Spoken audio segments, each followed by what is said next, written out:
Hey everyone, welcome back to our channel. If you've ever needed to hide sensitive information in a PDF, like personal details or confidential data, you're in the right place.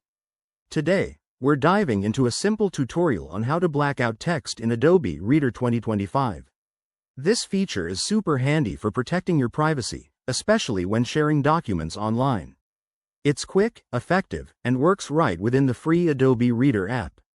Let's jump right in. First things first, make sure you have Adobe Reader 2025 installed on your computer. If you don't, head over to the Adobe website, download it for free, and install it quickly. It's straightforward and won't take more than a minute or two. Step 1. Open your PDF file in Adobe Reader. Just double-click the file, and it should launch in the app. If it doesn't, right-click the file, select Open With, and choose Adobe Reader. Step 2. Once your PDF is open, look for the Tools panel on the right side of the screen. If you don't see it, click on the Tools tab at the top. In the Tools menu, find and select Redact or Protect.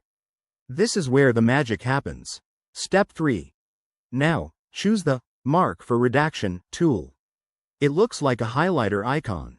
Click on it, then use your mouse to highlight the text you want to black out. You can select multiple areas if needed. Just drag over the text each time. Step 4. After highlighting, right-click on the selected text and choose Apply Redactions. Adobe Reader will then permanently remove or black out that text, replacing it with a solid black box for security.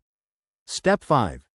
Finally, go to File, greater than, Save as to save your edited PDF as a new file. This way, your original document stays untouched.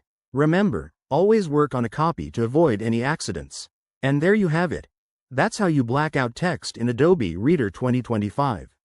It's a secure method that ensures your information stays hidden, unlike just drawing over it with a tool. If you run into any issues, double-check that you're using the latest version of the app. Thanks for watching. If this helped you, hit that like button, subscribe for more tech tips, and let us know in the comments if you have other PDF tricks you'd like us to cover. See you next time.